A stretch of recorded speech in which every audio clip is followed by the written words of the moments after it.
যদি সত্যি জেনুইন ভোটারের নাম বাদ চলে যায়, হিয়ারিং প্রসেস অলমোস্ট শেষের দিকে, তাহলে এটার রেসপন্সিবিলিটি কি কমিশন নেবেন? এই যে প্রক্রিয়া, এর মধ্যে বাদ দেওয়ার কোনো ব্যাপার নেই, এখানে সব ইনক্লুশনের ব্যাপার আছে। 2002 রোলের সাথে কোনো না কোনোভাবে সম্পর্ক থেকে থাকে, তাদের সবাইকে 2025-এর রোলে নিয়ে আসার প্রক্রিয়া এটা। তৃণমূল কংগ্রেসের যে সরকারটি চলছে, উনি সম্পূর্ণরূপে এসআইআর এর বিরুদ্ধে রয়েছেন। দেখুন, কে কি কমেন্ট করলো ইত্যাদি সেটা নিয়ে আমরা খুব চিন্তিত নই। মানে পশ্চিমবঙ্গের মুখ্যমন্ত্রী উনি বারবার বলছেন যে বিএলওরা এসআইআর এর কাজে 126 জন মারা গেছেন। যারা মারা গিয়েছেন এই এসআইআর এর নামে, এনআরসি করবার চক্রান্তে, মানুষকে হত্যা করার চক্রান্ত নিয়ে যারা রাস্তায় নেমেছে, তাদের ধিক্কার জানিয়ে আমি 3 দিনে 26টা কবিতা লিখেছিলাম। লাশ কাটা ঘরে পড়ে আছে লাশ। কত মানুষ মারা গেছে আজ পর্যন্ত? 140 জন হয়ে গেছে প্রায়। সিইও গতকাল বলেছেন যে ওনার দপ্তরে কিন্তু এখন এরকম কোনো রিপোর্ট জমা পড়েনি। তো এটাকে নিয়ে তো একটা রাজনীতি হয়ে গেল, এই কমেন্ট আমি করতেই পারি। আমার চ্যানেলে এই প্রথমবার আপনাদের সঙ্গে পরিচয় করাই আইএএস সুব্রত গুপ্তা, যিনি অলরেডি স্পেশাল রোল অবজারভারের দায়িত্বে পশ্চিমবঙ্গে রয়েছেন। আর ইনফ্যাক্ট আপনার সঙ্গে তো পশ্চিমবঙ্গের একটা মাটির সম্পর্কও আছে, যেটা আমরা বিভিন্ন ইন্টারভিউর মাধ্যমে জানতেও পেরেছি। আজকে আমি বেশ কিছু বেসিক কোয়েশ্চেন স্যার আপনাকে করব, তো এগুলো যদি একটু ক্ল্যারিফাই করতে পারেন তো দর্শকদের খুব সুবিধা হয়। তো ডেফিনেটলি প্রথমেই বলবো যে আমাদের পশ্চিমবঙ্গের রাজনৈতিক মহলে এবং কমিশনের চাপে আপনি কেমন আছেন? আমি ভালো আছি, আমি কাজটা করতে পারছি, পশ্চিমবঙ্গের মানুষের কাজে লাগবে সেই কাজটা করার চেষ্টা করছি। আমাদের পুরো যে টিম, সেই পুরো টিম একসাথে কাজ করছে। ভালো আছেন? ভালো আছি। যাই হোক, আচ্ছা, একটা ভীষণ ইম্পর্টেন্ট ব্যাপার, সেটা হচ্ছে টার্গেটেড ডিলিশন, যেটা মানে বলা হচ্ছে যে রাজনৈতিক দলের দিক থেকে বলা হচ্ছে যে টার্গেটেড ডিলিশন ড্রাইভ চালাচ্ছে কমিশন। তো এটা কি শুধুমাত্র রাজনৈতিকভাবে ইউজ করা হচ্ছে, নাকি আপনি কাজে বেরিয়ে কিছু বুঝতে পারছেন যে এরকম কিছু না? তো মানে এই বিষয় নিয়ে আপনার কি মন্তব্য? টার্গেটেড ডিলিশন মানে কি? আমি তো এটা বুঝতে পারছি না। টার্গেটেড ডিলিশন বলতে আপনি কি বোঝাতে চাইছেন? যেমন শাসক দল রয়েছেন, তো শাসক দলের দিক থেকে বলা হচ্ছে একটা পার্টিকুলার সম্প্রদায়কে টার্গেট করে ডিলিট করার একটা ইন্টেনশন চলছে, যেটা কমিশনের দিক থেকে করা হচ্ছে। দেখুন, আপনাদের প্রক্রিয়াটা আমার বোধহয় বোঝানো ভালো, তাহলে আপনারা বুঝতে পারবেন যে এটার কোনো সম্ভাবনা এই প্রক্রিয়ার মধ্যে দিয়ে নেই। এই যে প্রক্রিয়া, এর মধ্যে বাদ দেওয়ার কোনো ব্যাপার নেই, এখানে সব ইনক্লুশনের ব্যাপার আছে। যারা আমাদের এখানে থাকেন, পশ্চিমবঙ্গে থাকেন, তাদের যদি 2002 রোলের সাথে কোনো না কোনোভাবে সম্পর্ক থেকে থাকে, তাদের সবাইকে 2025-এর রোলে নিয়ে আসার প্রক্রিয়া এটা। এটা ভীষণ ইম্পর্টেন্ট ব্যাপার। আমরা জানতে পারলাম যে এসআইআর প্রসেস, যেটাকে ইনক্লুড করার কথা বলা হচ্ছে, নাম নাকি বাদ দেওয়া, পুরোটাই রাজনৈতিক কোথাও না কোথাও চলছে। কিন্তু আমরা কোথাও কোথাও থেকে খবর পাচ্ছি যে কিছু কিছু জেনারা রয়েছেন ইআরও, এইআরও, বিভিন্ন রকমভাবে বলা হচ্ছে যে একাংশ রাজনৈতিকভাবে একটুখানি প্রভাবিত। এখন কোয়েশ্চেন হচ্ছে আমার এটা, যে যদি সত্যি জেনুইন ভোটারের নাম বাদ চলে যায়, হিয়ারিং প্রসেস অলমোস্ট শেষের দিকে, তাহলে এটার রেসপন্সিবিলিটি কি কমিশন নেবেন? মানে কি হতে পারে, নেক্সট কি করা যেতে পারে? দেখুন, 3-4টে সুযোগ ভোটারের কাছে আছে। প্রথম হচ্ছে যে যদি কোনো জেনুইন ভোটার, তার নাম যদি বাদ চলে যায় বা এই প্রক্রিয়ার মধ্যে দিয়ে তার নাম বাদ দিয়ে দেওয়া হলো, তাহলে তিনি অ্যাপিল করতে পারবেন। তিনি প্রথমে অ্যাপিল করতে পারবেন ডিস্ট্রিক্ট ইলেকশন অফিসার, যিনি আমাদের রাজ্যে সবাই ডিএম, তার কাছে। অ্যাপিলে ডিএম সিদ্ধান্ত নিতে পারবেন যে তার নাম থাকার কথা বা কথা নয়, এবং সেই অনুযায়ী তিনি সিদ্ধান্ত নিতে পারবেন। তিনি যদি কোনো সিদ্ধান্ত নেন এবং সেই সিদ্ধান্তের ওপর যদি সেই সিদ্ধান্ততে যদি খুশি না হন ব্যক্তি, তাহলে তিনি সিইওর কাছেও অ্যাপিল করতে পারেন। এই সুযোগ আছে। এটা হচ্ছে একটা পার্ট। এরপরে আরেকটা হচ্ছে যে ধরুন ফাইনাল পাবলিকেশন হয়ে গেল, এইসব হলো, ফাইনাল পাবলিকেশন হয়ে গেল, একজন ব্যক্তি দেখলেন তিনি ভোটার কিন্তু তার নাম ওঠেনি, সেক্ষেত্রে তিনি ফর্ম 6-এ আবেদন করতে পারবেন। কিন্তু তারপরেও মানে এটা শুধুমাত্র আমি বলবো না, আমার দর্শকরা ইনফ্যাক্ট কমেন্টের মাধ্যমে বলে থাকেন যে ইনফ্যাক্ট আমরা দেখেও থাকছি যে আমাদের যিনি শাসক দল রয়েছেন, অর্থাৎ তৃণমূল কংগ্রেসের যে সরকারটি চলছে, উনি সম্পূর্ণরূপে এসআইআর এর বিরুদ্ধে রয়েছেন। মানে একরকমভাবে আমাদের যেটা বেসিক্যালি দেখার কথা, সেটা হচ্ছে যে নির্বাচনের কাজে রাজ্য সরকারের সম্পূর্ণ সহায়তা করা, সেই জায়গায় পুরো এগেইনস্টে। তো এই মুহূর্তে দাঁড়িয়ে কি কমিশন সঠিক খসড়া তালিকা প্রকাশ করতে পারবেন? আমাদের যে প্রক্রিয়ায় কাজ হচ্ছে সেই কাজ যে গতিতে এগোনোর কথা সেই গতিতে আমরা এগোতে পারছি। আমরা ইতিমধ্যে আমাদের প্রাথমিকভাবে যারা অনুপস্থিত, যারা স্থানান্তরিত, যারা মারা গেছেন বা যারা ডুপ্লিকেট ভোটার, এইরকম 58 লক্ষ ব্যক্তির নাম 2025-এর লিস্ট থেকে বাদ চলে গেছে। এরপরে যে প্রক্রিয়াটা চলছে সেটা হলো যে 32 লক্ষ আনম্যাপড এবং আরও কিছু ব্যক্তির যারা লজিক্যাল ডিসক্রিপেন্সি, সেই ব্যক্তিদের তাদের শুনানিতে ডেকে তাদের কাগজপত্র দেখে, নথি দেখে সিদ্ধান্ত নেওয়ার বিষয়। সেই কাজটা আমরা যতটা দ্রুততার সাথে করার পরিকল্পনা, সেই রকম পরিকল্পনা অনুযায়ী কাজটা চলছে। সুতরাং আমার মনে হয় যে আমরা কাজটা সম্পূর্ণ করতে পারবো সময়ে। তার মানে এসআইআরটা আমরা ধরে নিতে পারি স্যার যে এসআইআরটা পারফেক্টভাবে আমাদের রাজ্যে হয়েছে, বাকি যা কমেন্ট আসছে সেগুলো পুরোপুরি রাজনীতিকরণ করা হচ্ছে? দেখুন, কে কি কমেন্ট করলো ইত্যাদি সেটা নিয়ে আমরা খুব চিন্তিত নই। আমরা আমাদের কাজের লক্ষ্যে অবিচল থেকে কাজটাকে সম্পূর্ণ করতে চাই। ঠিক।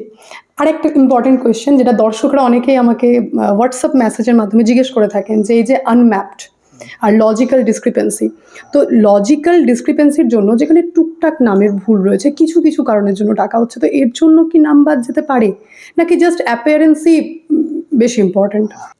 নাম বাদ দেওয়াটা নির্ভর করবে সেই ব্যক্তির কাছে ওই যে নথিগুলোর কথা বলা হয়েছে সেই নথিগুলো আছে কি নেই তার উপর। সুতরাং যাকে ডাকা হয়েছে তার রেকর্ডে কোনো না কোনো ভুল রয়েছে, সেই জন্যই তাকে ডাকা হয়েছে। এবং ভুলটা যে তিনি করেছেন বা ইচ্ছাকৃতভাবে করেছেন এটা নাও হতে পারে। অনেক ক্ষেত্রে আমি এরকমও কেস দেখেছি যে 2002-এর রোলে ভুল আছে, 2025-এর রোল ঠিক আছে, কিন্তু যেহেতু লিঙ্ক করতে গিয়ে একটা গন্ডগোল হচ্ছে সেই জন্য তাকে ডাকা হয়েছে। সুতরাং এটা হচ্ছে, আমি আপনাদের মাধ্যমে আমি সাধারণ মানুষের কাছে অ্যাপিল করব যে এই কষ্টটা একটু মেনে নিতে হবে, যাতে আমরা রোলটাকে খুব পরিষ্কার করে তৈরি করতে পারি। স্যার, লজিক্যাল ডিসক্রিপেন্সির জন্য মানুষরা হয়রানি হচ্ছে এখানে। স্যার, আমি কিছু মনে করবেন না, এটা বেসিক কোয়েশ্চেন, যেটা হচ্ছে এটা টেকনোলজির ফল্ট হতে পারে, কম্পিউটারের ফল্ট হতে পারে, নামের ফল্ট হতে পারে, বিএলওরও ফল্ট হতে পারে। সাধারণ মানুষ কেন লাইনে দাঁড়াবে স্যার? এটা নিয়ে কিছু। হ্যাঁ, এই প্রশ্নটা আমি আগেও শুনেছি। এটা ঘটনা যে কাউকে যদি শুনানিতে উপস্থিত হতে হয়, তাকে অন্য কাজ ছেড়ে একটা দিন বা অর্ধেক দিনের জন্য এসে দাঁড়াতে হচ্ছে। কিন্তু আমি শুধু এটুকুই বলবো যে মানুষ যেভাবে সহযোগিতা করছেন সেটা সত্যিই আমরা এতটা আশা করিনি, এবং আমি তাদের কাছে অত্যন্ত কৃতজ্ঞ, ইলেকশন কমিশনের কৃতজ্ঞ যে তারা এসে এই রোলকে স্বচ্ছ করার জন্য যা যা করা দরকার তারা করছেন। আসলে ব্যাপারটা যেটা এরকম যে এখন তো বিভিন্ন রকমের নথি, বিভিন্ন রকমের দলিল বাজারে আছে। এখন কোনটা সত্যি নয় বাঁচতে গিয়ে সবাইকেই আসতে হচ্ছে, যাদের ক্ষেত্রে কোনো না কোনো গন্ডগোল পাওয়া গেছে। একদম। But last the most important question, যে কোয়েশ্চেন করাটা ভীষণ দরকার স্যার, সেটা হচ্ছে কোথাও না কোথাও এই ট্রান্সপারেন্সির অভাব হচ্ছে। যেমন আমি বলি, এই যে রাজনৈতিক দল, ইনফ্যাক্ট তৃণমূল কংগ্রেসের সুপ্রিমো বলি, বা আমাদের প্রত্যেকের মানে পশ্চিমবঙ্গের মুখ্যমন্ত্রী, উনি বারবার বলছেন যে বিএলওরা এসআইআর কাজে 126 জন মারা গেছেন। সেই জায়গায় আমরা দেখলাম যে সিইও বলছেন যে না, জেলা শাসকদের কাছ থেকে এমন কোনো রিপোর্ট আসেনি, এমনকি আমরা কোনো পোস্টমর্টম রিপোর্টও পাইনি। তাহলে এই ব্যাপারটাতে মানুষ ফুল কনফিউজড, কারণ যিনি রয়েছেন মুখ্যমন্ত্রী প্রধান, উনিও প্রধান, আর একজন যিনি রয়েছেন নির্বাচন কমিশন অর্থাৎ উনিও প্রধান। তো এই দুই জায়গায় দাঁড়িয়ে একটা টাসল তৈরি হচ্ছে, তো মানুষ সত্যিটা জানতে চায়। তো এটা যদি একটু ক্লিয়ার করতে পারেন। না, এটা আমি কি বলবো, দেখুন, কোনো ব্যক্তির মারা যাওয়াটা একটা দুঃখজনক ঘটনা, এবং মারা যে গেছেন এটা নিয়ে তো কোনো সন্দেহ, কোনো কন্টেস্ট হতে পারে না। প্রশ্নটা হলো কি জন্য মারা গেছেন। এখন কোনো ব্যক্তি যদি অসুস্থ থেকে থাকেন বা তার কোনো শারীরিক অক্ষমতা থেকে থাকে, সেই সময় কাজ করতে করতে যদি তিনি মারা যান, তাহলে কাজের সাথে যদি লিঙ্ক তাকে করা যায় সেই মৃত্যুকে, তাহলে বলা যেতে পারে এই কাজের জন্য মারা গেছে। এখন আমরা এটা তো সিইও অফিস থেকে বসে বোঝা সম্ভব নয় যে কোন ব্যক্তি কোনো পার্টিকুলার কাজ করতে গিয়ে মারা গেছেন কিনা। সেজন্য আমরা সবসময় নির্ভর করি স্থানীয় জেলা শাসকদের রিপোর্টের উপর, এবং কমিশনেরও তাই নির্দেশ। এবং জেলা শাসকের রিপোর্টের মধ্যে পুলিশের রিপোর্ট থাকবেন, পোস্টমর্টম রিপোর্ট থাকবে, ডাক্তারের রিপোর্ট থাকবে ইত্যাদি, সবগুলো নিয়ে সেই রিপোর্ট সিইও অফিসে এলে সিইও অফিস থেকে সেটাকে মানে পরীক্ষা করে সেটাকে ইলেকশন কমিশনে পাঠানো হয়। তো এটা আমি জানি যে সিইও একাধিকবার, আমিও উপস্থিত ছিলাম সেই মিটিংয়ে, এই বিভিন্ন মিটিংয়ে জেলা শাসকদের বলেছেন যে তোমাদের যে রিপোর্ট পাওয়া যাচ্ছে বিভিন্ন খবরের কাগজে জানা যাচ্ছে, ইলেকট্রনিক মিডিয়াতে জানা যাচ্ছে যে এরকম হয়েছে ঘটনা, তো তোমরা এই ঘটনাগুলোর তদন্ত করে খুব তাড়াতাড়ি আমাদের কাছে পাঠাও যাতে আমরা প্রসেস করতে পারি। কিন্তু যেটা উনি গতকাল বলেছেন যে ওনার দপ্তরে কিন্তু এখন এরকম কোনো রিপোর্ট জমা পড়েনি। তো সুতরাং যতক্ষণ না নিশ্চয়ই কেউ না কেউ, যদি কেউ কোনো রিপোর্ট প্রিপেয়ার করছেন, করে যদি আমাদের কাছে পাঠান তাহলে সেটা নিশ্চয়ই প্রসেসড হবে। তার মানে এখনো সেরকম কোনো রিপোর্ট আসেনি, এখন অবধি আসেনি। হ্যাঁ, তার মানে এবার তো এসআইআর মোটামুটি শেষের দিকেই, তো এটাকে নিয়ে তো একটা রাজনীতি হয়ে গেল, এই কমেন্ট আমি করতেই পারি। তো যাই হোক, আপনারা করতে পারেন কমেন্ট, আমি তো করতে পারবো না। আমি শুধু এটাই বলতে পারি, আমি আপনাকে ফ্যাকচুয়াল ঘটনাটা কি সেইটুকু আমি বলতে পারি। আপনি আশ্বাস দিয়েছেন যে জেনুইন ভাবে ভোটার তালিকা মানুষ দেখতে পাবে।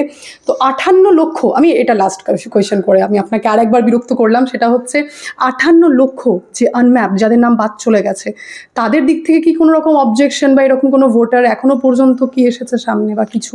খুব সামান্য, মানে দেখুন তাদের মধ্যে কি কি ক্যাটাগরি আছে। একটা ক্যাটাগরি হচ্ছে ডুপ্লিকেট, অর্থাৎ আমার নাম, আমি কৃষ্ণনগরে থাকতাম, আমার কৃষ্ণনগরের নাম ছিল, পরবর্তীকালে আমি বদলি হয়ে কলকাতায় এসেছি, আমি কলকাতাতেও নাম তুলেছি, কিন্তু আমি কৃষ্ণনগরের নামটা বাদ দেওয়া থেকে ভুলে গেছি করতে।